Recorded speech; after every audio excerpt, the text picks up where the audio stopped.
días, bienvenidos a esta sesión que celebramos hoy con el título de Paradojas antrópicas, conversaciones desde un mundo desordenado.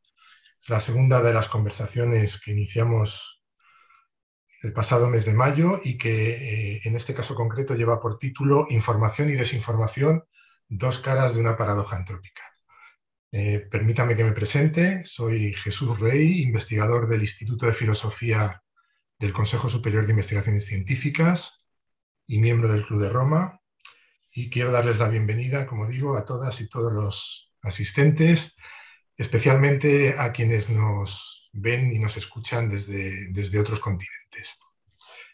Quiero empezar agradeciendo asimismo al capítulo español del Club de Roma por auspiciar esta sesión, que para que todo el mundo se haga una idea de cómo la planteamos, se celebrará en modo de una conversación, no haremos presentaciones magistrales, sino, como digo, una conversación entre personas con distinta formación y experiencia profesional y vital, una conversación en la que probablemente no se expresen muchas certezas y en su lugar, por el contrario, se abran preguntas y nuevos temas para la reflexión futura. Abriremos estará abierto durante toda la conversación la participación del público.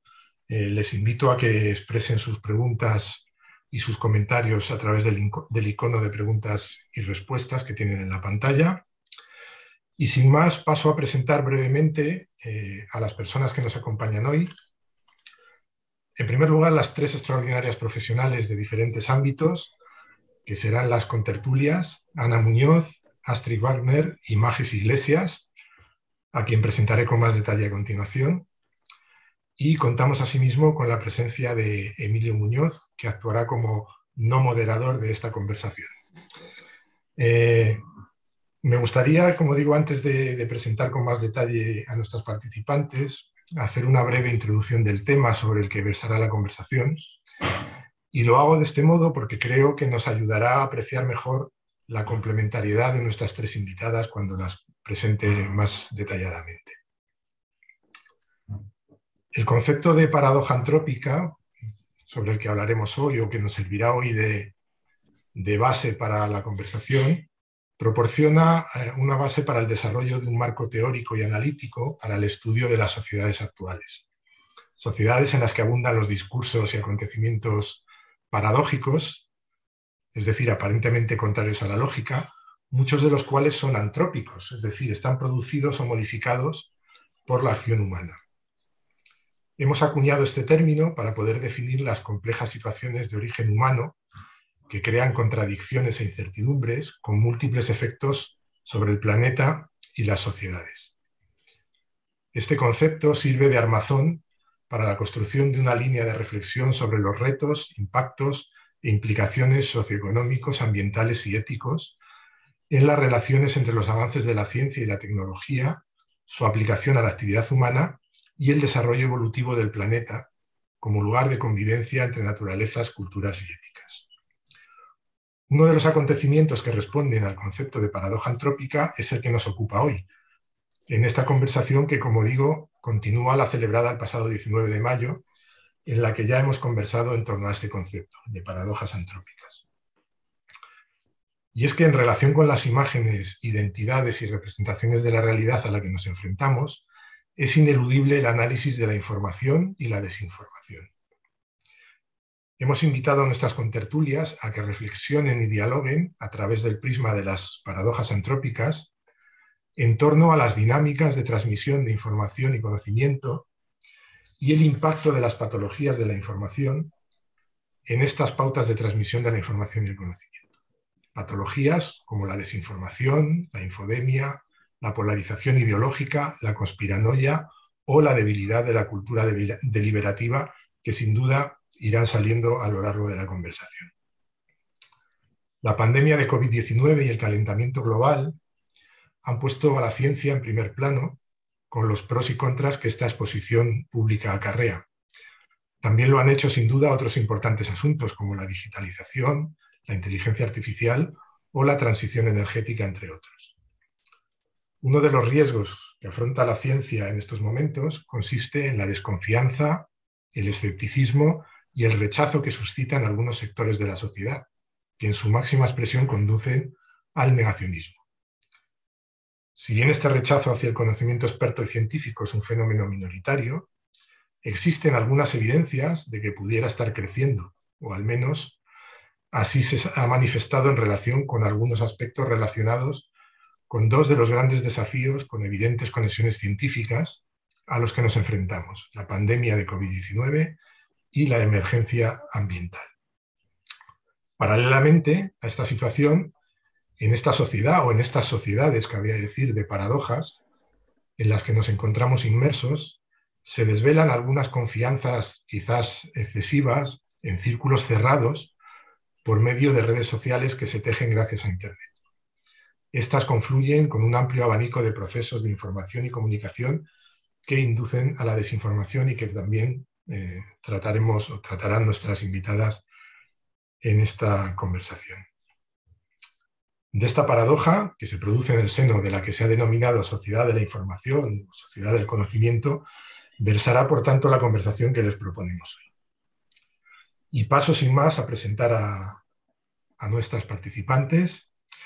En primer lugar, Ana Muñoz Van den Eijde, que es licenciada en Psicología, diploma de Estudios Avanzados en Metodología de las Ciencias del Comportamiento y doctora en Filosofía.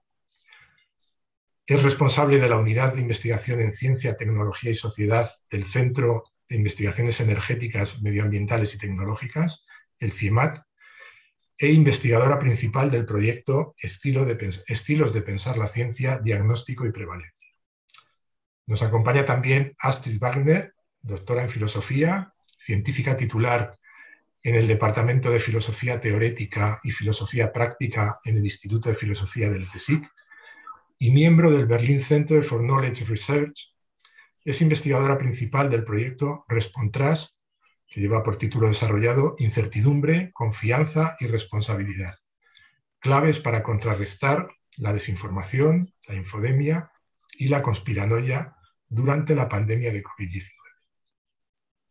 Y finalmente tenemos con nosotros a Magis Iglesias Bello, periodista especializada en información política y parlamentaria, miembro del Consejo del Instituto de Estudios Universitarios de la Mujer de la Universidad Autónoma de Madrid y que ha sido la primera mujer presidenta de la Federación de Asociaciones de Periodistas de España.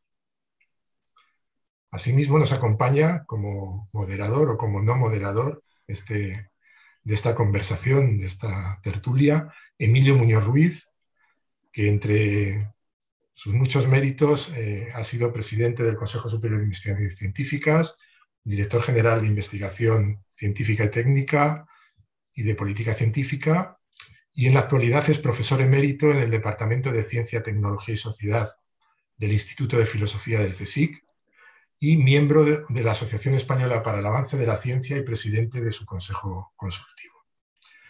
Y sin más por mi parte, cedo la palabra a Emilio Muñoz.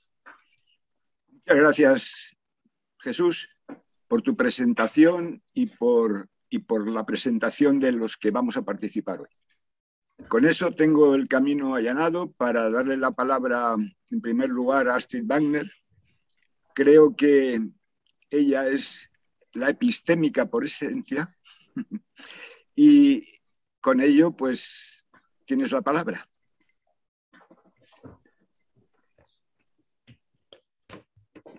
Astrid, has quitado el micrófono. Perdonad. Bueno, primero quiero dar las gracias por la invitación. Quiero dar las gracias al Club de Roma por este lujo de poder estar aquí en esta conversación con Magis, Ana y Emilio y Jesús. Y bueno, sobre todo por la invitación que me ha llegado a través de mis compañeros del CSIC, Emilio y Jesús, que también hemos colaborado en proyectos durante la pandemia, y eso creo que ha llevado también al desarrollo de este concepto tan maravilloso de paradojas antrópicas. Y me gustaría enlazar directamente con este concepto, aunque luego nos vamos al campo más estrecho del tema de la desinformación.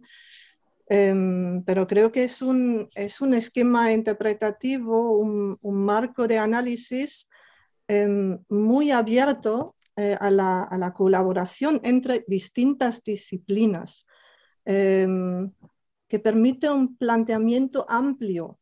Ahora todo el mundo busca planteamientos muy analíticos en un campo muy pequeño, y eso es todo lo contrario. Y creo que es importante lanzar este tipo de perspectivas también, que tan difícilmente se financian con proyectos, pero son imprescindibles para entender muchos fenómenos con los que nos enfrentamos hoy en día. Y así yo creo que es muy apropiado para plantear algunos de los grandes retos de las sociedades actuales, ¿no? Y que nos enfoca por lo antrópico, ¿no? a la interacción del ser humano con su entorno vital, en diferentes campos. Y pues es una herramienta de diagnóstico de problemas, paradojas, contradicciones, que surgen justamente a través de la intervención humana en diferentes campos de análisis, ¿no? Y por eso digo que es tan interesante, que permite la interdisciplinariedad, ¿no? Y una vez asumida esta herramienta, no sé si os pasa también, Magis y Ana, pues luego se ven paradojas antrópicas por todos lados, ¿no? Pues a ver si lo mismo pasa con el público, pero bueno, si conseguimos que se vean algunas de estas paradojas, creo que ya hemos hecho un buen trabajo. Y lo importante, creo, desde el principio es, pensando en lo antrópico, concebir el ser humano no solamente desde una perspectiva biológica, sino como un ser cultural, social, político, no tanto como un animal racional, ¿no? Nos gusta desde la filosofía plantear el ser humano como el animal racional, sino más bien como un animal simbólico, un animal que depende de distintas prácticas culturales, científicas, religiosas, políticas, hasta alimentarias, no sé, pero prácticas, ¿no? Y creo que son sobre todo estas prácticas y las creencias que sostienen estas prácticas que enfocamos con el concepto de las paradojas antrópicas. A lo mejor luego lo veremos.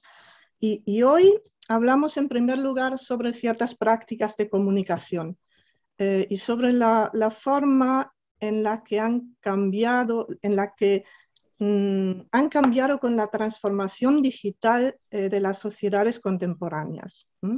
Porque vamos a investigar problemas que sí existían antes ya: la desinformación, los negacionismos, las teorías de conspiración. Todo este ruido existía ya antes, ¿no? El bulo no existía antes de llamarlo fake news, ¿no?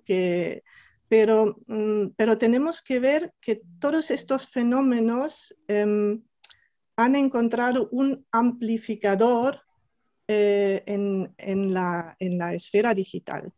Y creo que por eso es muy importante que hablemos de ello. Y no sé, a lo mejor alguien quiere empezar y luego vuelvo a conectarme. Astrid, le paso la palabra a Ana, que trata de intentar entender la sociedad a partir de los individuos. Sí, hola, buenas tardes. Igual que Astrid, quiero dar las gracias por la invitación.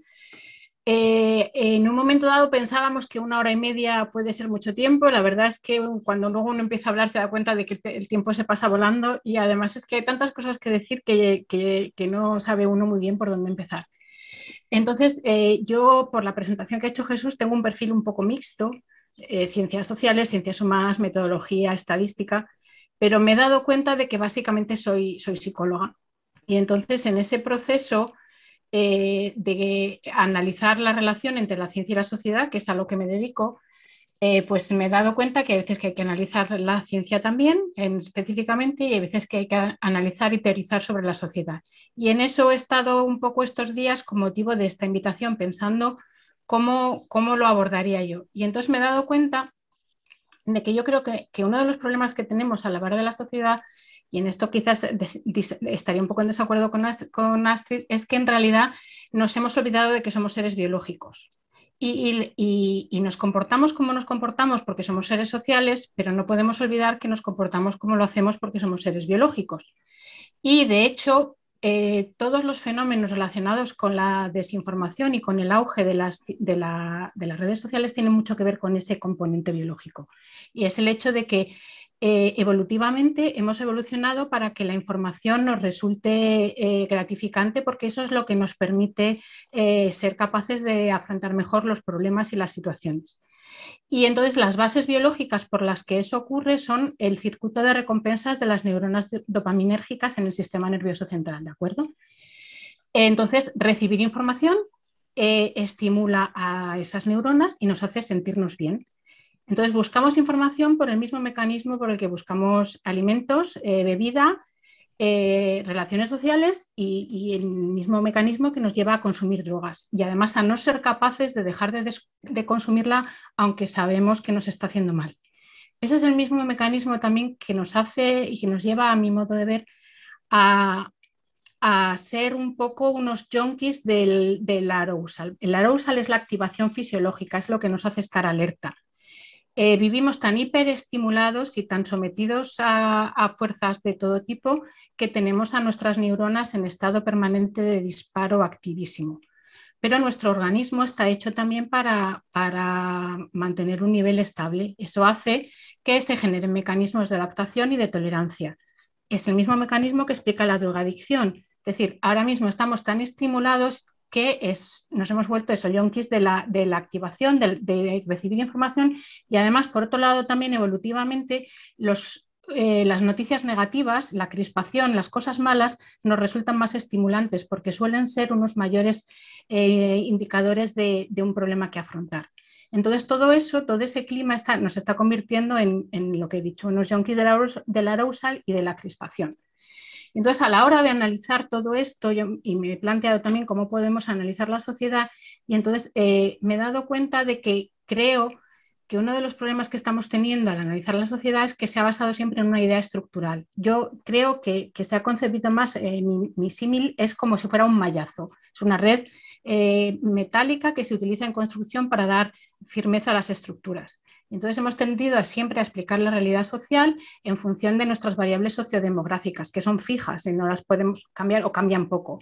El sexo, la edad, el nivel de estudios, el nivel socioeconómico, la ideología. Cada vez estamos viendo que esas variables no nos permiten entender la realidad. Hay artículos que demuestran que no explica ya la intención de voto. Por ejemplo, hay estudios que nos dicen que la gente que vota a Vox, que se considera un partido de ultraderecha, no se define a sí mismo como alguien incluso ni de derechas, a veces incluso de centro. Eso está propiciando además que está ya habiendo flujo de votos desde el centro hacia esos partidos, etc. Entonces yo lo que creo es que quizá a lo mejor lo que podríamos hacer es empezar a concebir a la sociedad como un organismo biológico, y a mí se me ha ocurrido que lo que mejor la podría describir es la idea de un coral. Un coral es un animal vivo que evoluciona y cambia y que es el resultado y la suma de muchos individuos. Y entonces pienso que a lo mejor recuperando un poco la idea de la biología, pues nos podrá ayudar a entender un poco más cómo funciona la sociedad, porque también hay evidencias que demuestran que hay dos mecanismos evolutivos fundamentales, el biológico y el cultural. La evolución biológica es muy lenta, de manera que biológicamente somos muy, muy, muy similares a nuestros ancestros, pero en cambio culturalmente hemos hecho un cambio bestial, radical, en muy poco tiempo. Pero claro, ese cambio está condicionado y se ve limitado por nuestras limitaciones biológicas que van en la línea que he contado. Entonces, ¿cuál es el problema a mi modo de ver también con la desinformación? Pues que se hace con el objetivo de manipular la realidad y el comportamiento de la gente. Y todo eso se está haciendo con ese conocimiento que ya poseemos de la ciencia cognitiva.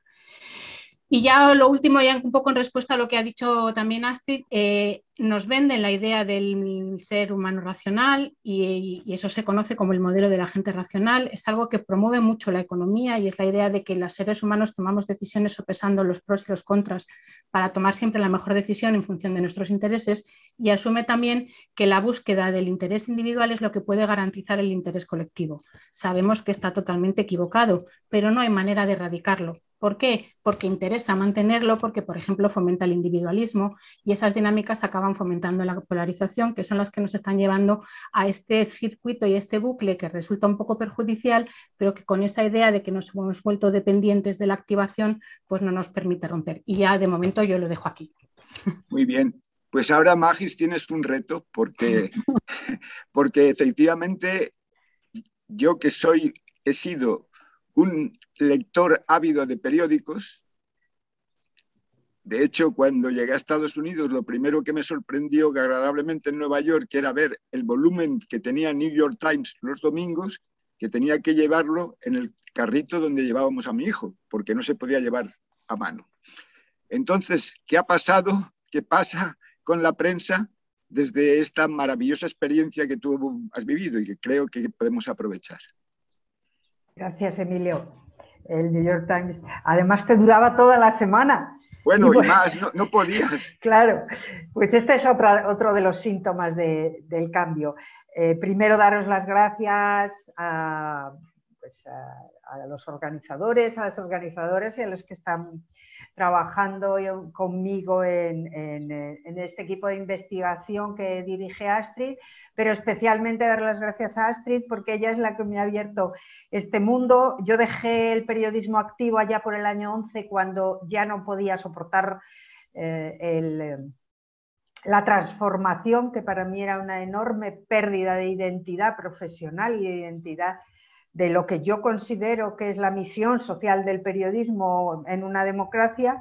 Por allá del año 11 empecé a plantearme la necesidad desde la perspectiva de la intermediación periodística, de que la sociedad estuviera atendida por un sector, por un llamado tradicionalmente por los norteamericanos el cuarto poder, con todas sus desviaciones, lacras e incluso corruptelas, pero al fin y al cabo funcionaba igual que los otros poderes, pero como equilibrio y defensa de la ciudadanía en las libertades democráticas. Eso creo que se quebró a principios de este siglo y en mis andanzas dando conferencias por España conocí a Astrid y encontré que había otra persona que estaba en un empeño similar. Por eso creo que nosotras somos un ejemplo de esa, y todos los que estamos aquí, de esta interseccionalidad que es absolutamente necesaria para afrontar algo tan global y sobre todo tan profundo que afecta hasta la biología, como ha dicho Ana, de lo que vivimos hoy. Yo creo que es el signo de los tiempos y del siglo XXI, que con la aparición de la corriente ideológica y de costumbres del populismo nos ha llevado a una transformación que yo creo que estaréis de acuerdo en que no es intrínseca de las nuevas tecnologías, sino que son el campo y el ámbito propicio para que se desarrolle esta nueva corriente. Por supuesto, yo no soy totalmente determinista, porque tampoco sería feminista, entonces no me creo que el ser humano nace para algo determinado y efectivamente, por mucho que seamos yonkis y como muy bien dice, y seguro que lo sabe con muchísimo rigor Ana, el ser humano está predispuesto a buscar el placer y a buscar satisfacer sus necesidades. Pero incluso hasta los primates o las ratas, cuando se investiga, aprenden. Entonces, por mucho que vayan a comer ese plátano tan estupendo, si les cae un puñetazo, la tercera vez ya no vuelven o ya se buscan la vida, ¿no? Entonces yo creo que hay un elemento fundamental, porque sobre el diagnóstico, si queréis, podemos volver o sobre el proceso histórico, que a mí sí me gustaría determinar, que nos podría alumbrar un poco de cómo hemos llegado hasta el momento post-pandemia y en donde estamos ahora y donde se ha situado este debate. A mí me gustaría introducir un elemento muy importante, a mi modo de ver, en el periodismo, pero también en la política y en la sociedad, y es tiempo. El tiempo no nos ha sido dado, es muy poquito, 2 décadas de un siglo, para saber qué va a pasar, para saber a dónde nos va a conducir. Si uno analiza el cambio de paradigma político y obviamente luego social de la Revolución Francesa en los brumarios de los primeros años, verías que ha sido una catástrofe. Sin embargo, a lo largo de la historia de la humanidad hemos visto que abandonar el sistema fue bueno para la humanidad y para la vida en el planeta haber abandonado la sociedad estamental. Quiero deciros que hay muchas claves que todavía nos faltan y una de ellas es tiempo. Y yendo al tiempo, voy directamente al periodismo. El periodismo tiene una paradoja antrópica, donde nos movemos los profesionales y podemos pensar que es imposible, a cualquier ser humano le diría es imposible. Dice, tienes que hacerlo rápido, rápido, instantáneo, pero con mucho rigor, con mucha reflexión, con un gran análisis y con mucho contexto. ¿Cómo casas esas dos cosas? ¿Cómo lo haces, no? Si es a tanta velocidad, no te va a dar tiempo a hacer lo otro. Y si haces lo otro, no vas a poder ser rápido. Entonces, en esa paradoja nos tenemos que mover y ofrecer el resultado de qué es lo que realmente va a necesitar la sociedad de nosotros. ¿Cuál es el papel? Por supuesto, antes que eso, tienes que tener una conciencia clara de lo que quieres, lo que les ocurre también a los médicos. Si tienes 100 personas que se están muriendo, estoy hablando por ejemplo en la guerra, ¿a quién salvas? A los que tienen más posibilidades, obviamente, y eso es dolorosísimo, es atroz, estamos en un momento crítico y el médico lo hace de manera profesional seguramente, en función de cómo ha sido su vida anterior. Por lo tanto, otra vez vuelve a aparecer el tiempo. El periodismo requiere oficio, es una profesión y requiere tiempo. Hoy se trata de mover datos, que yo no considero que sea ofrecer información, lo que se mueve por el mundo y digital son muchos impactos, son muchos datos, son muchas imágenes, pero no se ofrece información. La información, para mí y para quienes ejercimos el periodismo, es lo que la ciudadanía precisa para poder tomar decisiones en libertad. Es un coadyuvante de la libertad del individuo. Y para que el individuo sea realmente libre a la hora de saber qué come o a qué película va o algo tan fundamental como de qué forma educa a su hijo o qué medicina puede tomar o incluso vamos al que todo el mundo piensa y es a quién va a votar, necesita tener una información veraz. Y como somos seres sociales, estamos continuamente necesitando, en la medida que cada vez interactuamos mucho más, porque también la sociedad ha evolucionado de manera que en lugar del aislacionismo o del aislamiento del individuo, va hacia la interacción, la masificación, y ahora ya no es que sea la globalización, ahora es que estamos miles y miles de personas juntas, aunque ahora aparentemente seamos 6 aquí, es bastante probable que seamos 200 o 200 en el diálogo. Por lo tanto, todo eso que a veces nos parece real no lo es y cosas que son reales nos parece que no lo son. Esa es otra de las paradojas antrópicas, que no siempre lo que parece es. Y el periodismo tenía mucho que hacer ahí, pero también se ha transformado, como se ha transformado la sociedad, no siempre para bien. Muy bien, muchas gracias. ¿Queréis, Astrid, Ana, comentar? Sí, me siento retada por Ana, tengo que responderla claramente. Bueno, pero diciendo directamente que no estoy en desacuerdo contigo para nada. Lo que yo quería subrayar es que no podemos quedarnos solamente con la perspectiva biológica, pero justamente con el término de las paradojas antrópicas, la perspectiva biológica vuelve a tener una cierta relevancia. Pensando, por ejemplo, ya en que hablamos ahí en el ámbito de la información de una economía de la atención, ¿no? La atención es algo que el individuo necesita desde siempre para sobrevivir en cualquier entorno, ¿no? Y está también muy claro que las redes sociales que dominan ahora el ámbito de la información y de la desinformación sobre todo, son amplificadores de sesgos, ¿no? Allí volvemos también en los sesgos, el sesgo de la confirmación, el sesgo de la deseabilidad social y otros, pues las emociones juegan un papel cardinal, claramente, ¿no? Y no niego de ninguna manera que las emociones tienen una base química, fisiológica, biológica, ¿no? En un sentido amplio. Entonces, quiero decir que no estamos contradiciéndonos, sino que simplemente estamos juntando distintas perspectivas, pero, y allí estoy muy de acuerdo con Magis, si nos quedáramos con un reduccionismo biológico o con un determinismo biológico, entonces todo lo que estamos aquí no tendría ningún sentido, porque queremos pensar en contramedidas también, ¿no? Y en qué podemos hacer.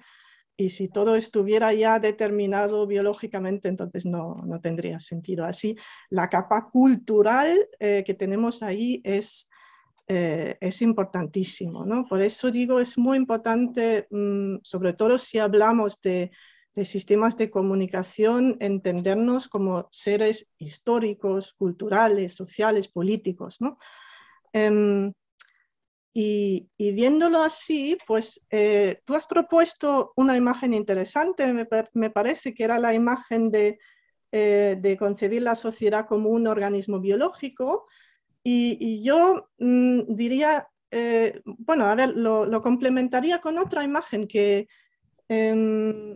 encuadra muy bien en la perspectiva de las paradojas antrópicas y que hemos cogido un poco como marco teórico para nuestro proyecto, ¿no? Esa idea de que los sistemas de información y desinformación, ¿no? Necesitan un cierto equilibrio entre tres factores que tienen que ver con las emociones: la incertidumbre, la confianza y la responsabilidad, ¿no? Pensad directamente, todo lo que ha dicho Magis Iglesias sobre el tema del periodismo tiene que ver con la confianza, ¿no? Porque ya no nos fiamos de cierta información de un sector periodístico, como era el caso antes. Pues entonces, ahí nuestro planteamiento es ver el sistema informacional, el sistema de la comunicación, que incluye también la transferencia de conocimientos, el aprendizaje. Todo esto depende de un equilibrio entre estos tres factores, ¿no? Y allí vemos también donde atacan los desinformadores, ¿no? Que atacan primero en situaciones de crisis, que son situaciones de incertidumbre, ¿no? Tenemos un auge de desinformación siempre en cualquier situación de crisis, ¿no? Lo vemos ahora en la guerra en Ucrania, que ahí ya hablamos ya de una guerra híbrida, ¿no? que se combate con armas convencionales y con armas informacionales o desinformacionales, ¿no? Lo hemos visto durante la pandemia, ¿no? Pero lo hemos visto también en otros países, que una cierta precariedad, una desestabilidad política, económica y social, siempre es un factor que aumenta el riesgo de desinformación, ¿no? Sale más desinformación. Luego está ahí, a ver si esto se desequilibra de una forma, digamos que los desinformadores atacan también otro eje, por ejemplo el eje de la confianza, que es muy típico, ¿no? Producir desconfianza hacia las instituciones públicas, por ejemplo, todas las teorías de conspiración van por esta meta, ¿no? Pero también en otros ámbitos que tienen más que ver con fines económicos, ¿no? Por ejemplo, para vender un determinado tipo de productos, ¿no? Para seguir vender tabaco, ¿no? Tienes que producir una cierta desconfianza con respecto a las recomendaciones médicas, por ejemplo, ¿no? Y esto es una forma ahí de cómo funciona la desinformación, ¿no? Entonces, si lo pensamos como un ecosistema, ¿no? Que se puede desequilibrar, y lo interesante es con esta metáfora del ecosistema que puede colapsar en un momento dado, ¿no? Que un sistema, y allí veo la paradoja antrópica, que un sistema de información puede colapsar en un sistema de desinformación en el cual ya no podemos distinguir entre verdad y mentira, entre realidad y ficción, entre conocimiento y opinión, y con lo cual nos quitamos las bases de la propia comunicación. Y podemos preguntarnos, para simplificar un poco, ¿cuánta mentira puede aguantar un sistema de comunicación? Pero bueno, paso la palabra porque luego seguimos. Vale, yo lo que iba a decir, simplemente un pequeño apunte, ya que está todo el mundo preocupado por indicadores, habría que buscar un indicador de cuánta mentira se puede aguantar en un sistema de comunicación. Bueno, los verificadores lo hacen. Ya, pero a veces que les he escuchado tienen sesgos y se caen. Sí. A ver, uno de los problemas que tenemos es que, yo estoy totalmente de acuerdo con Magis y con Astrid, por supuesto. O sea, yo he planteado la metáfora de la biología y he hecho el énfasis porque en realidad entiendo, desde mi experiencia, que se le ha dado poca importancia a la hora de explicar la realidad social y el comportamiento de las personas al hecho de que hay una serie de elementos que nos condicionan notablemente y que además es a los que se está apelando para generar todos estos fenómenos. Es decir, la desinformación no funcionaría como funciona si no fuera por esos mecanismos que están determinados por cómo funciona nuestra mente y nuestro sistema cognitivo.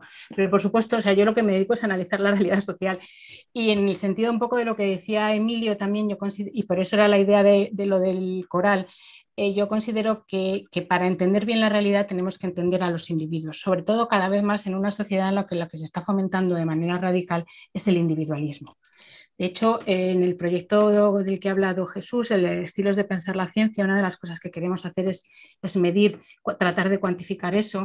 De momento tenemos muy poquititos datos, o sea, los datos los tengo, pero no los he podido analizar, pero en un estudio piloto con una muestra muy pequeñita nos encontramos con que la mayor parte de la gente estaba totalmente de acuerdo con la frase de que mis opiniones y mis creencias están por encima de cualquier otra cosa, y la mayor parte estaba en desacuerdo con la idea de que la libertad de una persona acaba donde empieza la de los demás.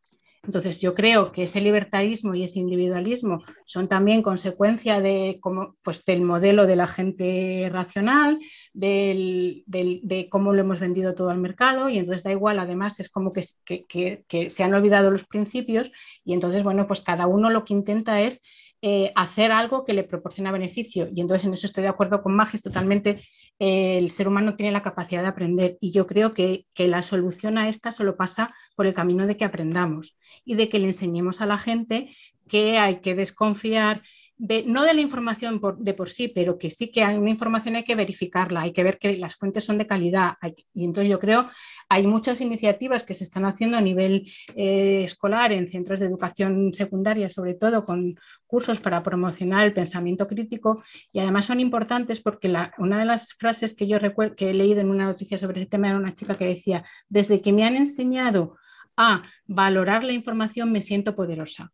Yo creo que uno de los elementos que tenemos en ese contexto que ha definido también Astrid perfectamente es que nos sentimos indefensos, sentimos que no tenemos absolutamente nada que hacer. Y no es verdad.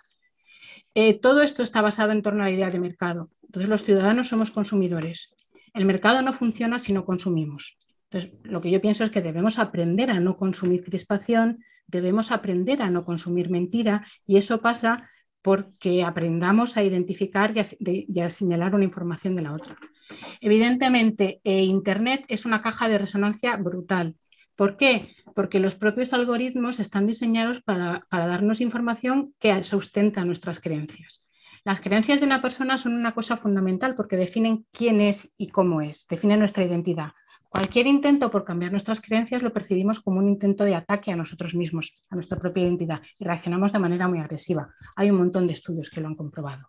Entonces, en el momento en el que tenemos ese sesgo de confirmación del que también ha hablado Astrid, que nos condiciona absolutamente, que tenemos además unos algoritmos que se han diseñado para darnos solo información que va acorde con lo que nosotros hacemos, pues entonces estamos metidos eso en una cámara de resonancia.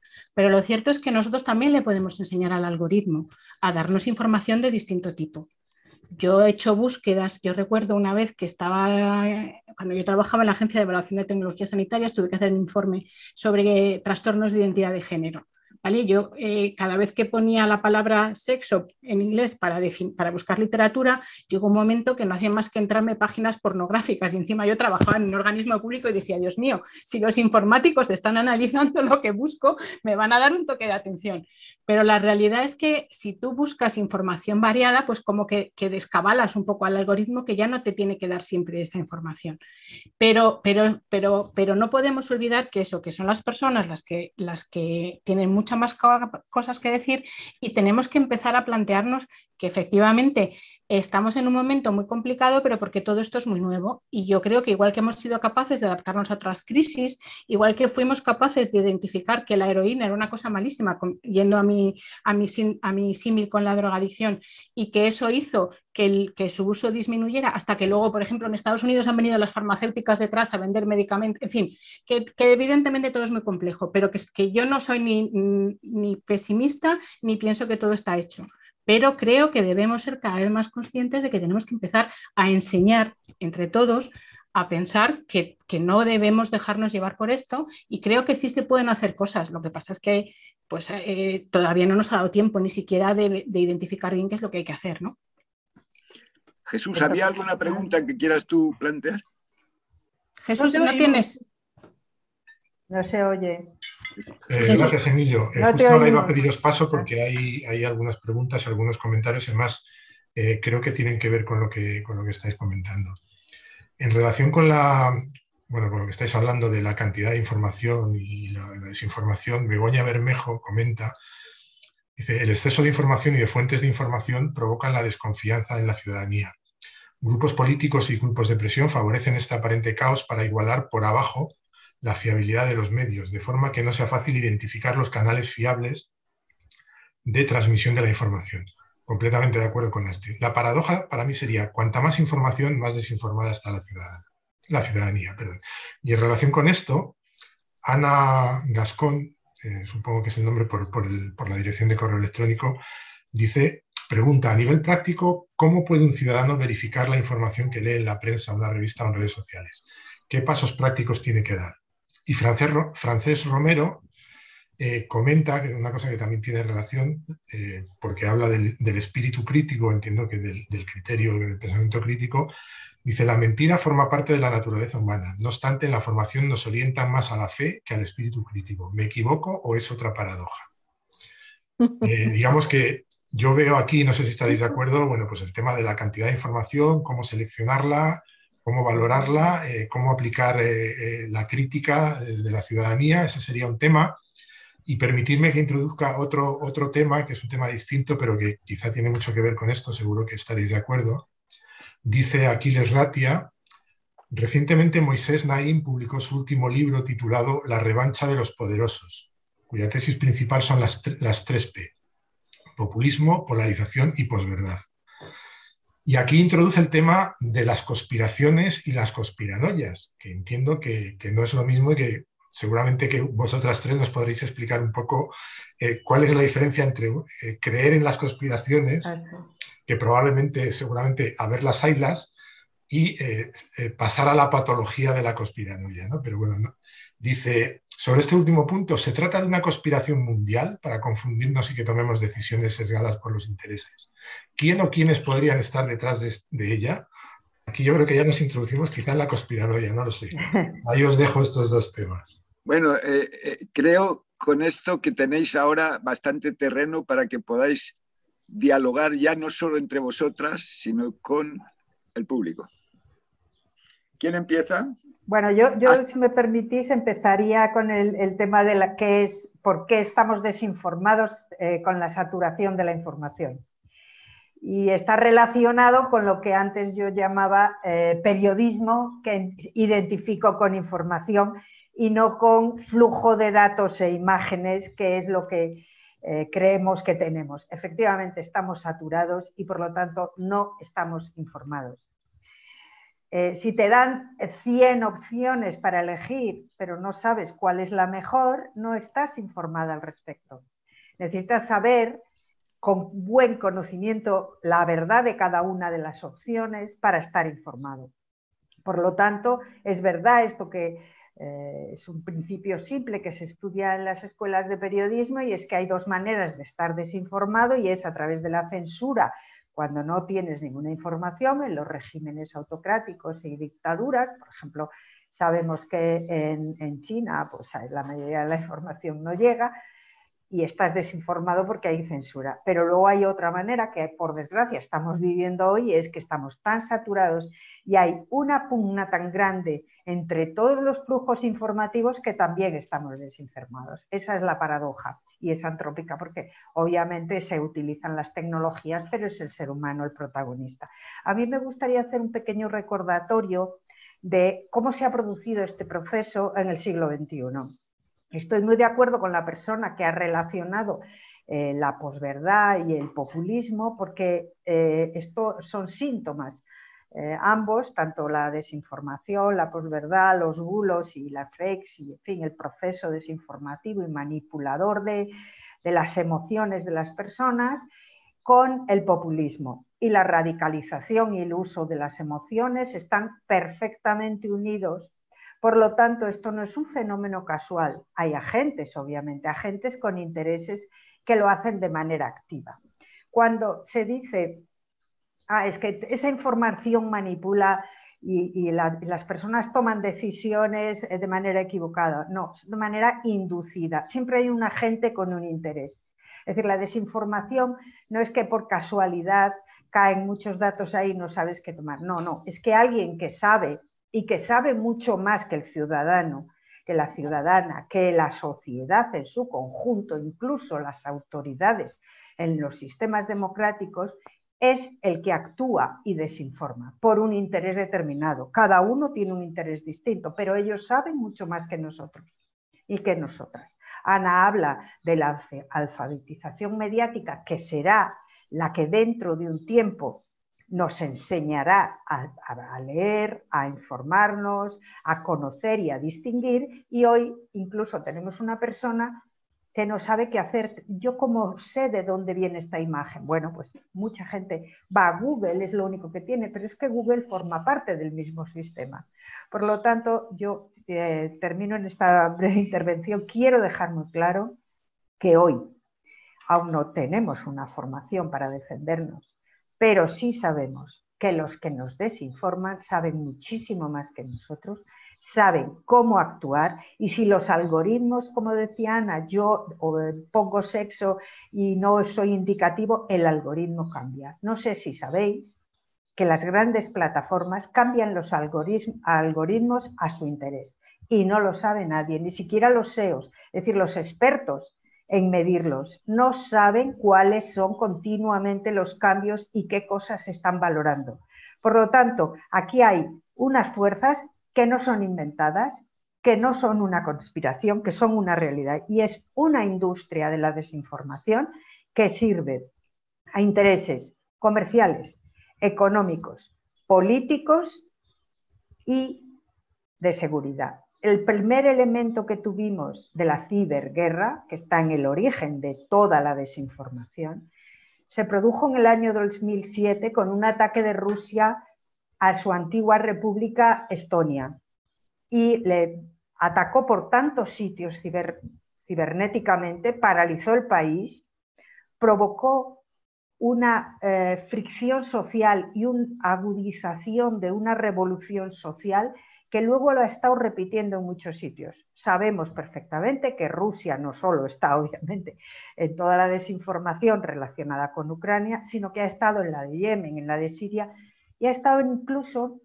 en muchos de los elementos políticos en los que después se ha aplicado la desinformación, porque si ya sabemos que hay la guerra híbrida y el aspecto más fundamental de la ciberseguridad, que es la primera que se aplica en este siglo para la defensa, la siguiente es la desestabilización de las democracias.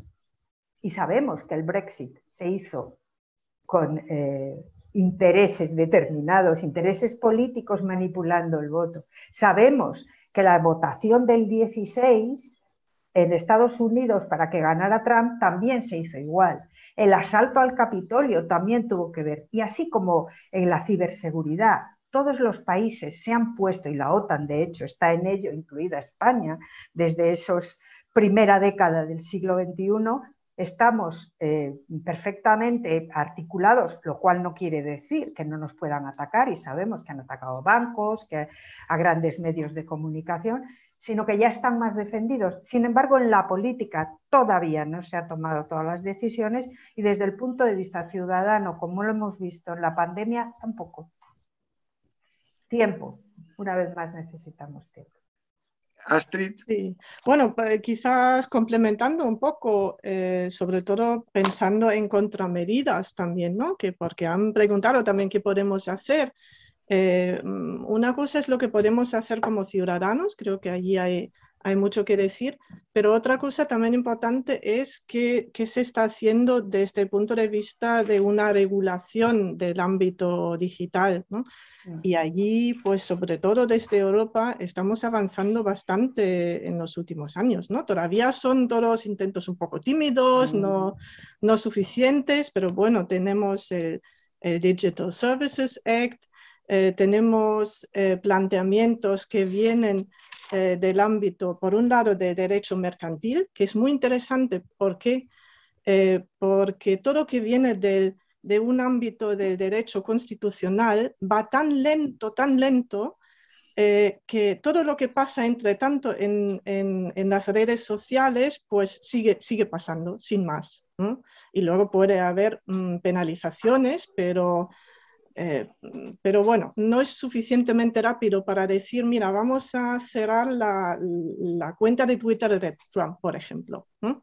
Eso solamente funciona a través de unas bases que se formulan en el ámbito del derecho mercantil. Es bastante interesante que acabo de escuchar un debate entre un constitucionalista y alguien del ámbito del derecho mercantil, y esa agilidad, esa rapidez, realmente creo que solamente puede venir a través de este ámbito. Y lo que se está haciendo ahora, sobre todo desde el ámbito regulatorio en la Unión Europea, viene a través de acuerdos con las grandes plataformas, ¿no? Con las megacorporaciones, ¿no? El punto es que todavía no han firmado todos. Algunos no quieren cierta transparencia que se exige ahí. Pues hay mucho debate abierto ahí, pero se está avanzando un poquito en este ámbito. Y luego me gustaría mencionar, bueno, también creo que importantísimo estos 3 Ps que ha mencionado una contribuyente allí, de populismo, polarización y posverdad, que son centrales, ¿no? Podemos pensar todo eso como unas dinámicas que se están reforzando mutuamente, ¿no? Y la polarización afectiva e ideológica es uno de estos factores dinamizantes, ¿no?, de la desinformación. Hay otros más, el propio diseño algorítmico de las plataformas, con las cámaras de eco, los filtros de burbujas, los perfiles psicográficos, la mercantilización de la información en todos los ámbitos, ¿no?, en la esfera digital, pero también en el periodismo tradicional, ¿no?, porque hay mucha presión, ¿no? El ámbito del periodismo tradicional aquí en España tiene un problema económico enorme, ¿no?, y una precariedad de muchos periodistas que hay que combatir, ¿no? Hay que hacer algo contra ello.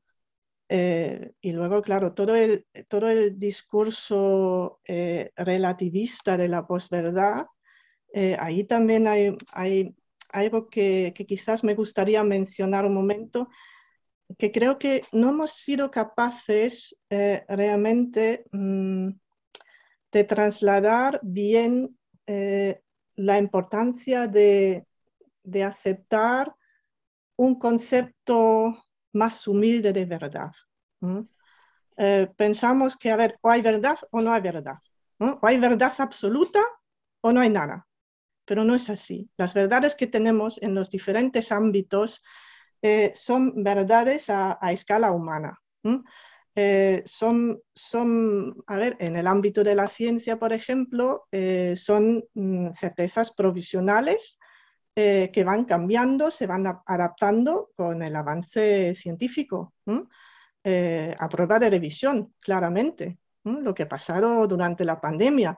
Un día se decía, pues, a ver, todo el mundo se tiene que poner mascarillas o no hace falta, y el día después sí hacía falta. Pues muy difícil de comunicarlo si antes, si trabajas con un concepto de verdad absoluta. Entonces dices, pues una cosa o la otra. Pero si desde el principio comunicas que, bueno, estamos aquí ante un problema nuevo, estamos aprendiendo poquito a poco cómo funciona este virus, cómo se transmite, y vamos cambiando, adaptando poquito a poco las contramedidas, entonces puedes comunicar más fácilmente lo que está pasando. Y algo así pasa también en otros ámbitos, ¿no? Esta idea de verdades absolutas que luego llega a un punto que la gente como tiene que admitir que las verdades, lo que cuenta como verdad, como evidencia, como argumento, depende de un trasfondo de creencias, de un trasfondo cultural, de un trasfondo de conocimientos, pues entonces mucha gente piensa, pues si es así, pues cada uno puede tener su propia verdad. Y eso no es así. Eso no es así. Eso no significa que no podamos distinguir entre hechos y opinión, para nada.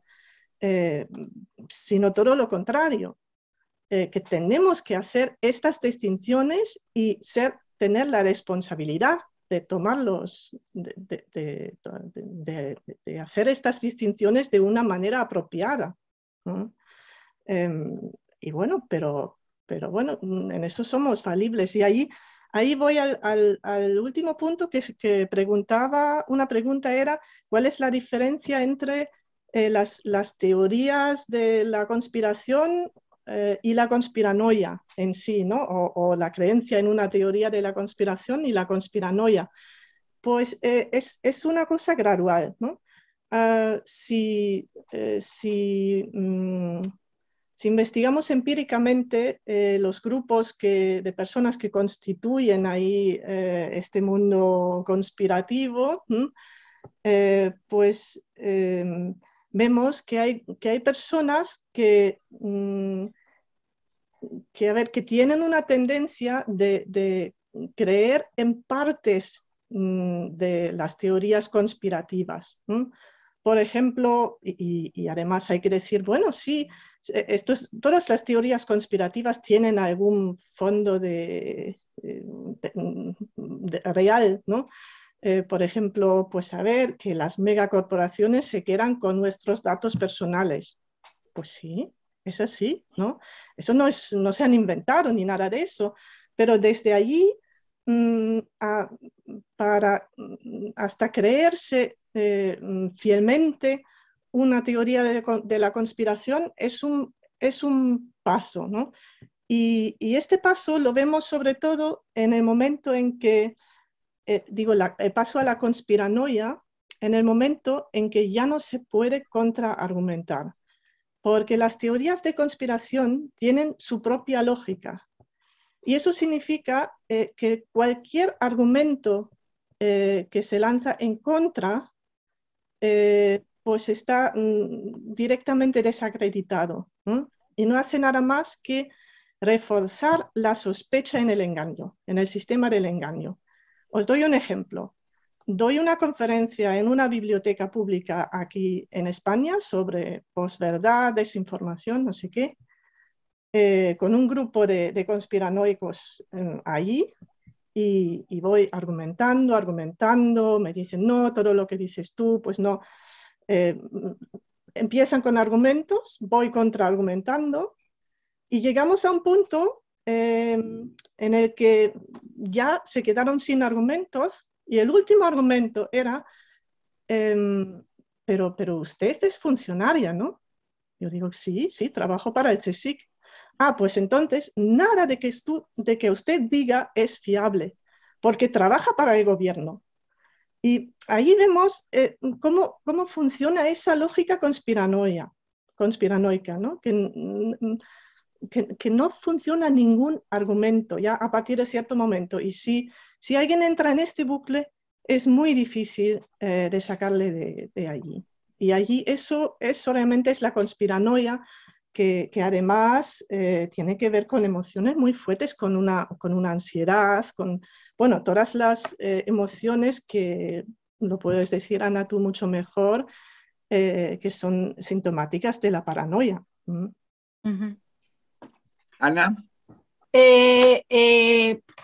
Una de las distinciones que se hace, por ejemplo, para distinguir una cosa de otra, es que muchas veces se apela a la conspiración en un ámbito concreto para desmontar un argumento concreto, mientras que cuando ya luego lo tiendes a generalizar y aplicarlo absolutamente a todo, es cuando ya puedes decir que estás en circunstancias, que es un problema. Otro de los elementos también que hay es que efectivamente cuando alguien tiene una creencia muy fuerte, sea conspiranoica o no lo sea, se está argumentando permanentemente, pero siempre cualquier persona, cuando se queda sin argumentos, pues porque no se puede debatir, el debate se acaba moviendo de los argumentos a elementos, pues como criterios morales, por ejemplo, ¿no? Con los padres antivacuna. Cuando se les empieza a contradecir por qué tiene sentido vacunarse, llega un momento en que cuando ya no hay argumentos, lo que dicen es, vale, eso está muy bien, pero yo no voy a someter a mi hijo a ese sufrimiento. Ya lo quitamos del término de lo razonable y de lo racional y lo llevamos al ámbito de criterios morales. ¿Cómo desmontas eso? Se consigue, porque por ejemplo los pediatras dicen ahora mismo en España que hablando con ese tipo de padres o ese grupo de padres con tranquilidad, poniéndose en el lugar del otro, empatizando sin tratar de superarlos con la arrogancia de los datos, se consiguen llegar a puntos de equilibrio y de acuerdo bastante positivos. Pero evidentemente eso se puede hacer en el diálogo uno a uno. Hacerlo socialmente es bastante más complicado. La realidad es que, por ejemplo, en el proyecto que nosotros estamos poniendo en marcha ahora, una de las cosas que queremos hacer es estudiar la prevalencia de ese tipo de planteamientos. Es decir, es evidente que es gente que hace mucho ruido, lo que no sabemos es cuántos son en realidad. El problema es que dar el salto hacia ese lado desde un planteamiento, por ejemplo, de lo que nosotros llamaríamos fundamentalismo científico es también muy fácil, porque ya sabemos que los extremos se tocan. al final se acaba girando uno y acaban estando en el mismo lado. Entonces, otro de los fenómenos que queremos medir su prevalencia y que además creemos que va a ser mucho más alta es esa idea de fundamentalismo científico, de decir que hay una verdad absoluta, que el conocimiento científico es lo mejor de lo mejor y no se puede discutir, y entonces no podemos decir que un artículo científico es malo porque estamos atacando a la ciencia en su propia base, cuando todos sabemos que hay artículos científicos buenos y malos, como todo en la vida tiene cosas buenas y cosas malas. Entonces, a mí lo que me preocupa mucho es esa unión que pueden dar esos dos elementos y que además ponen también a la ciencia en una situación muy complicada. Y yo creo que si además ya perdemos eso, no sé cómo vamos a salir adelante, ¿no? Y en ese sentido va también muy en relación, creo que ha sido Amajes que ha hablado de la mercantilización. El problema que tenemos, a mi modo de ver, es que la mercantilización se ha convertido en el principio rector de las sociedades humanas. Todo está orientado a eso. Entonces, yo pensando estos días en este tema, como os he dicho, he llegado a mi conclusión de que realmente, por ejemplo, eso, la infodemia o la infoxicación o la posverdad, o como lo queramos llamar, todos estos elementos en realidad no son causa, al contrario, sino que esos son síntomas de un proceso mayor que viene, es consecuencia de que es que al final todo lo estamos acabando midiendo en términos económicos y de mercado y de obtener beneficios. Y nos pasa, por ejemplo, y ha salido ese tema con la cuestión de los datos. Es decir, los datos están muy bien y son muy importantes, pero los datos en sí mismos y la asociación entre ellos no nos dicen nada. Como dice Magis, no da información. La información la obtenemos analizando esos datos y extrayendo conclusiones de ellos. Al final, todo el sistema de algoritmos y toda esta mercadotecnia de los datos se está basando exclusivamente en correlaciones entre millones de datos. Hemos llegado al punto en que creemos que la correlación entre millones de datos nos va a permitir no solo predecir y además entender el mundo. Y no es verdad, porque las correlaciones nos dan una información muy limitada. Una correlación puede ser una correlación espuria. Por ejemplo, un ejemplo típico de correlación espuria.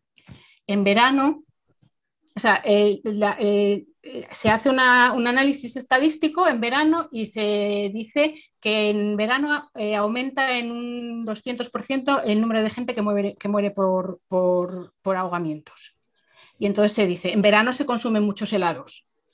Y entonces consumir helados, esto es un silogismo puro y duro, se asocia genera ahogamientos, pero no es eso, hay una variable superior que es el hecho de que hace calor. Como hace calor la gente se baña.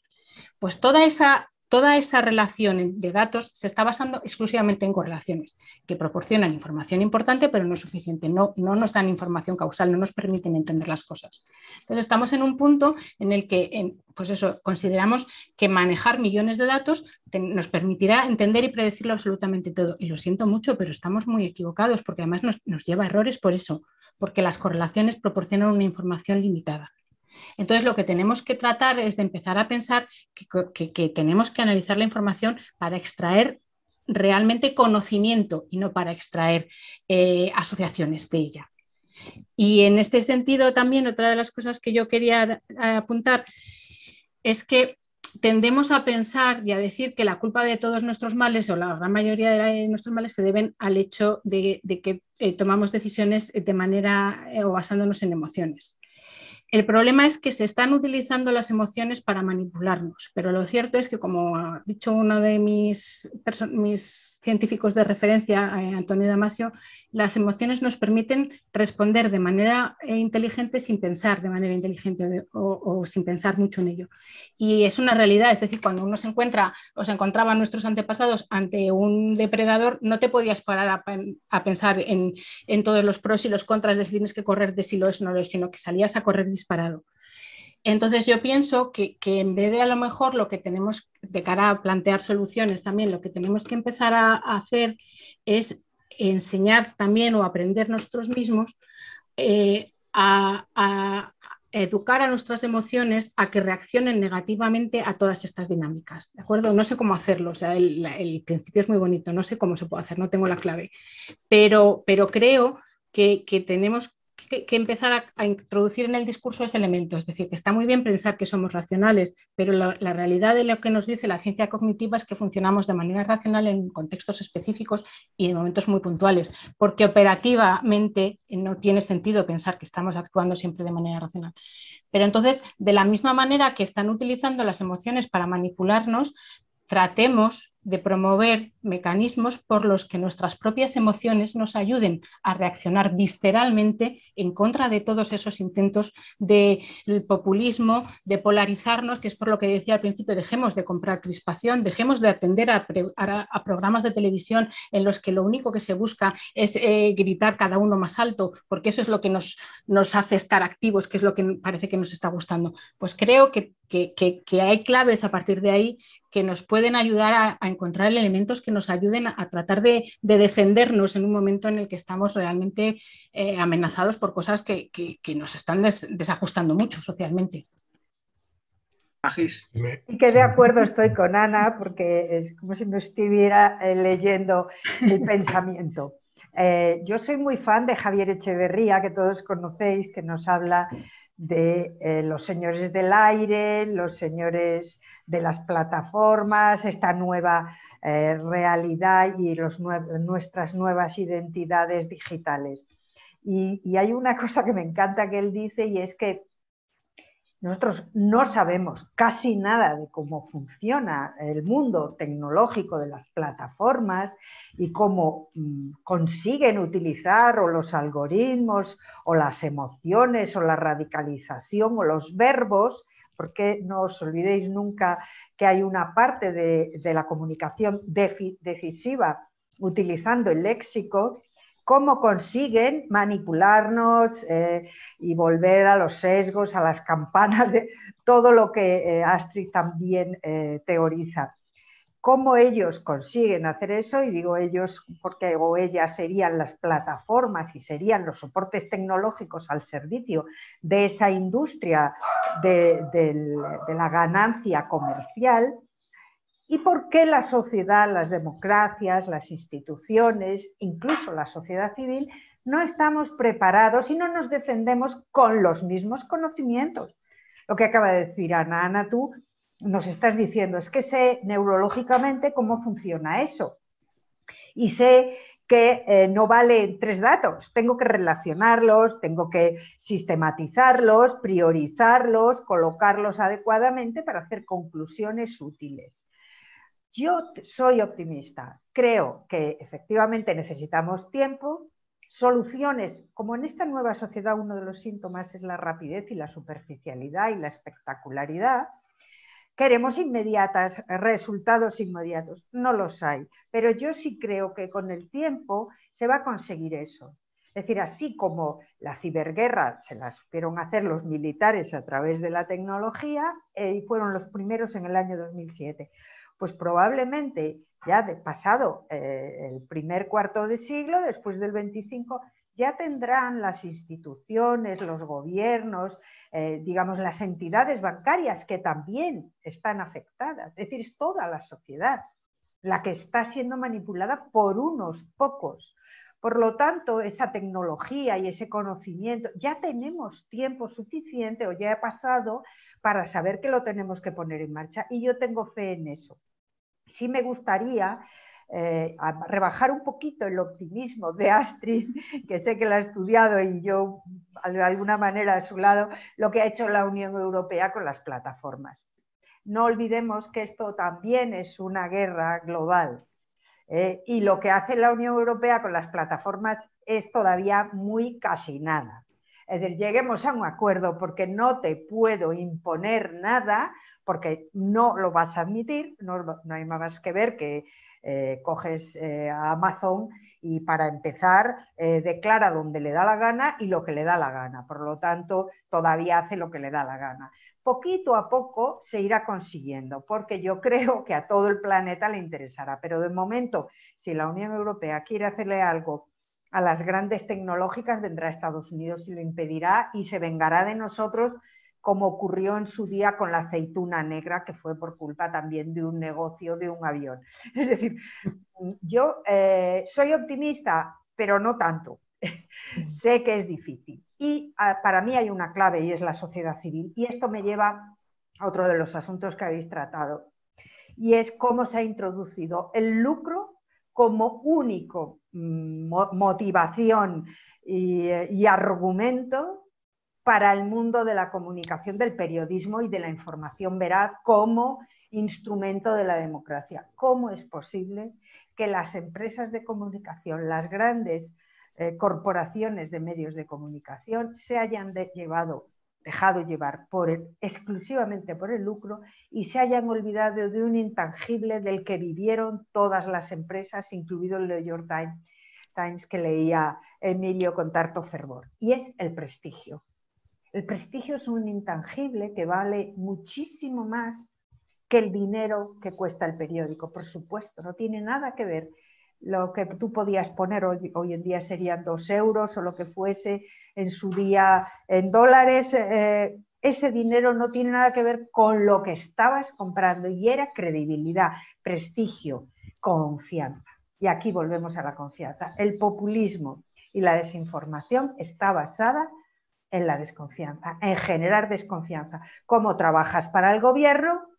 Tú no eres una persona en la que puedo confiar. Como eres periodista y mentís y estáis en los medios tradicionales, no sabes lo que pasó. Lo sabe no sé qué señor en Twitter o un influencer de estos que me lo está contando de verdad o lo estoy viendo en directo, claro, en una caja de resonancia limitada. Eso es minar la desconfianza y hacia ahí vamos. Por eso para mí el riesgo más grande de la desinformación es el sistema de convivencia, son las democracias. La recuperación de la confianza, la recuperación de unos principios básicos en los que todos creamos, porque ya sabemos que la verdad absoluta, yo lo aprendí en el colegio, no hay belleza absoluta como no hay verdad absoluta, claro, pero todos, ni hay bondad absoluta, todos tratamos de acercarnos, ¿de acuerdo? Entonces, la confianza es fundamental para saber dónde está la verdad. ¿Qué ha ocurrido con vosotros en la pandemia? Pues cuando yo voy al médico y me dice, tómese esta pomada, tengo una picadura y me da una pomada y llego a casa y tengo una vecina que me dice, eso no vale para nada, mejor te vas a dar un ungüento que mi cuñada tal. Bueno, pues a lo mejor le hago caso, pero si yo me he roto el corazón, me voy a un cardiólogo que me opere y no le haga caso a mi vecina, ¿no? ¿Por qué? Porque confío. Y yo creo que vosotros seguís teniendo esa confianza, aunque habéis vivido la pandemia como los grandes accidentes, televisado y en un espectáculo permanente. Esa es la nueva realidad ante la que habría que luchar, como dice Ana. Un apunte. Los científicos como tal, sí, ahora siguen teniendo mucho predicamento y siguen contando con confianza las encuestas, pero estamos identificando elementos que nos resultan bastante preocupantes y es una identificación de la ciencia con la obtención de beneficio económico y no con la obtención de conocimiento. Eso es lo que estamos viendo y lo que queremos analizar ahora en esos datos que no he tenido tiempo de analizar todavía, que me van a llevar mucho tiempo del proyecto que hemos hecho, pero nos ha llamado muchísimo la atención. Es decir, la gente está en desacuerdo con la frase de que el objetivo de la ciencia es la obtención de conocimiento y en cambio está mayoritariamente de acuerdo con la frase de que el objetivo de la ciencia es la obtención de beneficios económicos. La culpa de todo eso, además, no la tienen las fake news, la tienen las políticas de ciencia y tecnología de la Unión Europea y de España asociada, que lo que están haciendo es vendernos la ciencia a todos porque piensan que eso es lo que necesitamos. Hemos estado, y con esto acabo, en un encuentro con científicos la semana pasada y tuve una pequeña disensión, no fue discusión, con un científico que estaba totalmente encabezonado con la idea de que el público lo que quería era que le vendieran la ciencia porque necesitaba entender que hay que invertir dinero público. Yo le decía que estás equivocado, que no, que los datos que llevo analizando 15 años me indican que la gente sí que considera que el conocimiento debe la búsqueda del conocimiento y la ciencia como tal, pero evidentemente hay muchas dinámicas. Lo que quiero decir es que también los científicos tienen sus sesgos y sus ideas preconcebidas, en mi manera de verlos de ahí, pero sí que estamos observando una dinámica que es la que quiero cuantificar, que me está resultando tremendamente preocupante o inquietante, porque yo creo, como he dicho antes, que si perdemos eso, si la desconfianza ya llega absolutamente a todas las instituciones, porque por ejemplo se desconfía mucho de los políticos, pero la gente sigue creyendo, en principio parece ser lo que dicen las encuestas también, en los principios de la democracia, pero es que el paso de una cosa a la otra está al borde de rápido. caer, va muy rápido. Entonces, esas son cuestiones que me están preocupando mucho, porque el que está metiéndose en esto no está pensando en las consecuencias. Decimos muchas veces que el problema de la ciencia es que no sabemos hasta dónde nos va a llegar, cuáles son sus consecuencias. Pues todos estos fenómenos sociales que se están haciendo con unos intereses espurios, se están haciendo sin pensar en las consecuencias. Y son sistemas complejos y pueden salirnos realmente por peteneras. Y ya de verdad que me callo. Pero están pensando en las consecuencias económicas para ellos, ¿eh? Claro, sí, a ver pero quién lo está haciendo, con qué interés se trabajó contra las vacunas. Claro, está claro. Piensan en su lucro, y es lo mismo que pasa con los medios. Se olvidan del prestigio a largo plazo y van al lucro instantáneo del clic. Sin pensar en las consecuencias a medio y a largo plazo. Perdona, yo creo que hay que diferenciar ahí entre la imagen social de la ciencia y la propia práctica científica, que es muy importante. Y yo creo que cómo podemos contrarrestar estas tendencias que llevan a una desconfianza hacia la ciencia institucionalizada, justamente pensando en trasladar al público una imagen un poco más matizada y más compleja de cómo funciona, por un lado, la propia práctica científica, por otro lado, las instituciones científicas, porque, por supuesto, la ciencia está inmerso en un sistema económico-político y nadie debería negar esto. Es así, es muy importante, porque si no vienen los que dicen, pues por eso no se puede fiar de la ciencia. No, falso. Allí está justamente el punto donde hay que hacer matices, donde hay que diferenciar. Si uno dice desde el principio, no, nosotros estamos fuera de todas las influencias económico-políticos, pues claro, entonces si salen a la luz, si surgen, pues se ve que no es así y ya pierdes la credibilidad.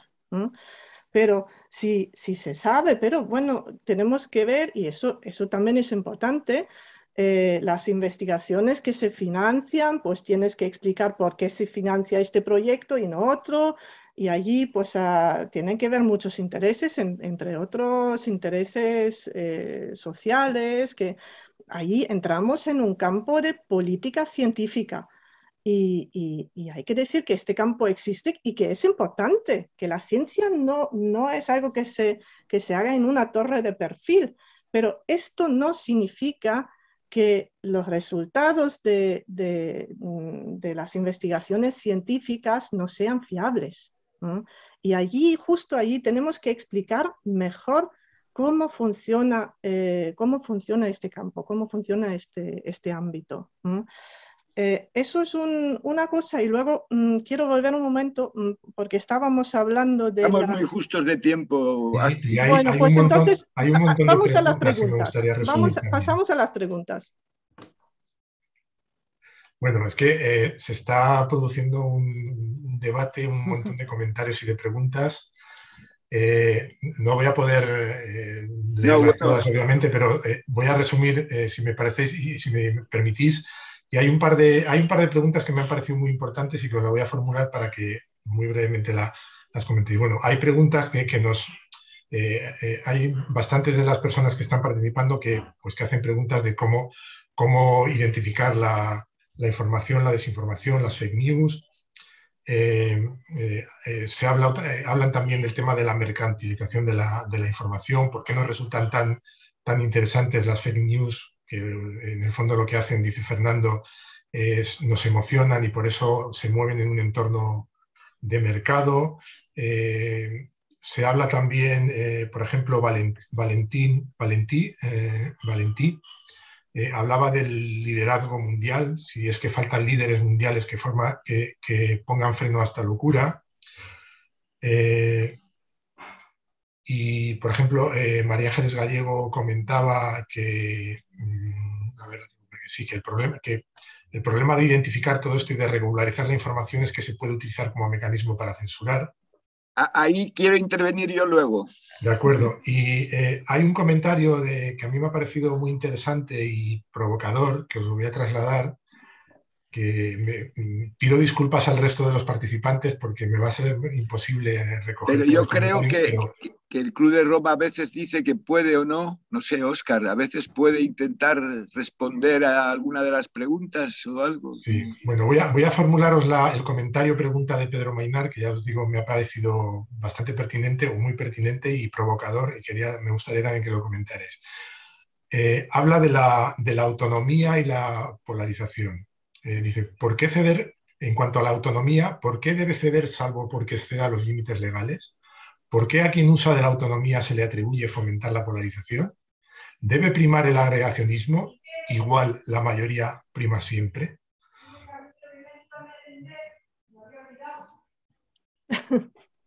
Ahí lo dejo para... Vale. Emilio, ¿te has dicho que querías hablar? Quería hablar sobre el tema de la regulación. Lo repito hasta la saciedad. En biología no es solo la información ni el ADN. Es tan o mucho más importante la regulación. Tenemos absolutamente la misma composición en ADN en todas las células de nuestro cuerpo.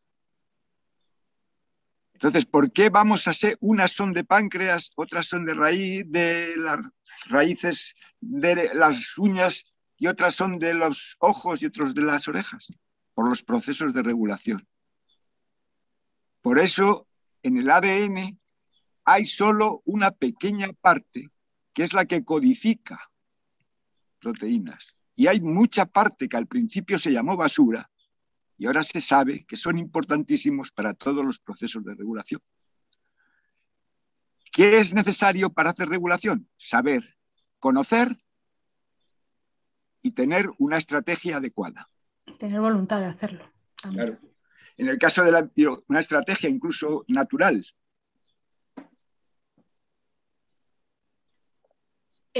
Con respecto al comentario provocativo, es que no sé muy bien qué puedo decir al respecto, la verdad. No sé si alguna de vosotras dos tiene algún... Bueno, yo lo único que hablo, o sea, me he quedado con la parte de cómo sabemos que la mayoría lleva la razón y no son, por ejemplo, los negacionistas los que tienen la razón. Bueno, pues yo aplicaría dos elementos que me parecen determinantes.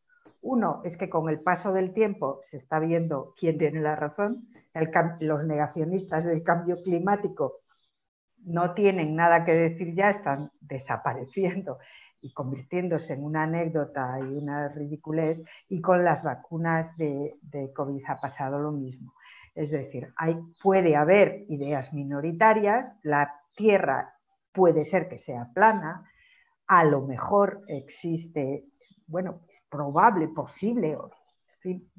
No sé a qué se agarran para pensar que Kennedy vive o Presley, pero en fin, quiero decir que las convenciones, las regulaciones y los instrumentos de los que se ha dotado la sociedad a lo largo de la existencia del ser humano, pues nos ha llevado a que creemos que la Tierra es redonda. Claro, si alguien piensa otra cosa y sus argumentos no están, ni su metodología, ni su epistemología, que hoy casi no hemos hablado de ella, pero que es la madre del cordero, ¿no?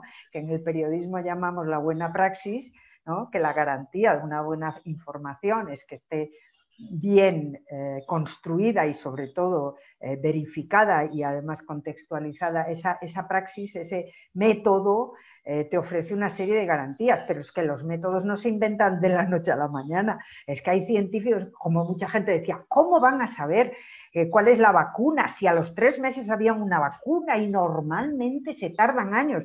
Bueno, pues porque llevan años y milenios a lo mejor ya investigando, y en el momento de la verdad pues aparece una inyección de dinero que hace posible. Pero no quiere decir que se lo hayan investigado. Yo creo que esa metodología es la clave del conocimiento. Que el cambio climático podía ser discutible hace años, pues a lo mejor cuando el primo de Rajoy le dijo que no era verdad, pero hoy ni Rajoy lo duda. Es que ya estas ocurrencias, bueno, pues el tiempo las va poniendo en su sitio. Por eso a mí me parece tan importante el tiempo.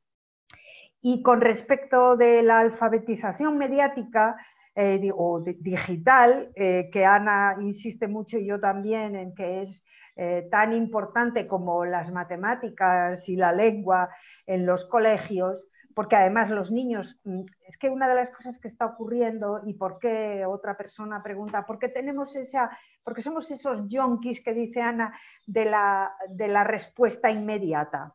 ¿Por qué? Bueno, pues porque efectivamente la dependencia se produce la dependencia si has tomado heroína y a los niños se les ha puesto ya las imágenes desde que nacen, por lo tanto su cuerpo lo está pidiendo, su biología y su mente y su manera de conocer el mundo. Entonces a esos niños vamos a ver quién les quita el mono, vamos a ver, hay que educarlos ya, porque nosotros tenemos el problema contrario, los que ya estamos de salida, digamos, por edad, que tenemos que empezar a entender qué está pasando en el espacio digital, pero ellos nunca van a aprender el proceso de aprendizaje, profundización y reflexión en el que nosotros nos hemos educado. Por lo tanto, es inmediato, urgente, que se les enseñe alfabetización digital. Y las personas que lo quieran saber, bueno, pues yo tengo una cosa muy sencillita. Sé que me vais a decir que barro para casa, pero me avalan los últimos estudios que se ha hecho en Kantar Media y alguna otra empresa de sondeos sobre cómo se ha informado la opinión pública española durante la pandemia. Y se ha determinado que efectivamente el 80% de la población, y eso sigue siendo igual, no es novedad, se informa a través de televisión. La televisión es el gran medio. Dentro de todos los canales, el medio que más credibilidad tiene es la radio. Nadie ha explicado muy bien por qué. Yo tengo una teoría sobre que nuestras voces entran en el domicilio del oyente o en su coche o en su puesto de trabajo y de alguna manera se convierten como alguien muy cercano, que lo consideras una parte de ti misma, pero esto es un invento mío particular por haber sido una periodista que ha trabajado también en la radio y me ha parecido esa sensación. Pero la información que nos ofrecen estos estudios es que incluso los más jóvenes, no solo los de edad avanzada, digamos los analógicos, sino los más jóvenes que nunca leen un periódico, que no suelen ver un informativo y que están todo el día pegados a las redes sociales, cuando quieren saber no la verdad absoluta, de esta que no hablamos, pero quieren saber si es verdad que el vecino de al lado mató a la vecina de enfrente, quieren saber la verdad, quieren saber si al día siguiente pueden salir a la calle con mascarilla o sin ella, van a las plataformas tradicionales, a las cabeceras de los periódicos en digital. Y eso está contrastadísimo. En Estados Unidos está ocurriendo lo mismo.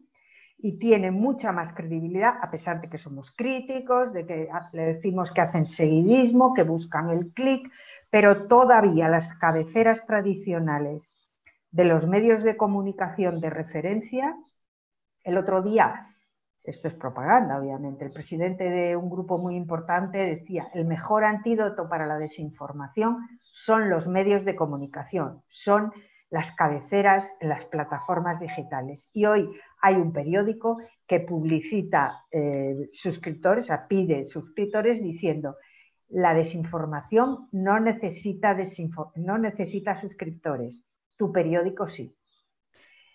No tengo más remedio de momento para ayudar a esa persona de forma inmediata. Pues, bueno, ¿queda tiempo para decir algo o no? Bueno, podemos un poquito. Porque, bueno, me gustaría decir algo sobre este comentario un poco provocador que me parece muy interesante, ¿no? Podemos preguntarnos, a ver, a lo mejor los conspiranoicos tienen razón, ¿no? Obviamente estoy de acuerdo que lo que es razón no es cuestión de una mayoría, de ninguna forma, pero porque yo me fío más de un consenso político, de un consenso científico, por ejemplo, sobre algún tema en una información que me da una institución científica, que de los obstruccionistas y negacionistas del cambio climático. Pues me fío más porque veo una cierta tradición histórica en la que se han desarrollado ciertos mecanismos, cierta metodología, mecanismos de control, mecanismos de verificación, de falsificación, que nos llevan a resultados que luego funcionan en combinación con otros conocimientos. Eso también es muy importante. En el momento en que alguna teoría se desconecte completamente de la base de conocimientos pues hasta ahora bien probados, pues entonces ya no me fío tanto de eso. Yo creo que tiene que ver simplemente con lo bien que han funcionado ciertas prácticas para orientarnos en nuestra vida, en la forma como nos organizamos la convivencia con los demás, en la forma como nos cuidamos como personas a nivel físico, de salud, ¿no? Pues hemos tenido las experiencias que hasta ahora las vacunas que hemos tenido han funcionado. Pues, a ver, hay una base experiencial que creo que es muy importante, que no se puede negar así sin más. Pues así, y eso no es cuestión de mayoría o minoría, sino es cuestión de también de una cierta tradición metodológica que nos ha ayudado a desarrollar herramientas científicas, culturales, políticas, sociales, que nos ayudan a vivir, a convivir bien entre nosotros y con nuestro entorno físico. Bueno, tenemos que terminar, ¿verdad, Óscar? Y podemos dilatar los 5 minutos si queréis, pero sí, deberíamos empezar a pensar. Bueno, yo que he sido no moderador, ahora estoy metiéndome un poco en decir algunas cosas.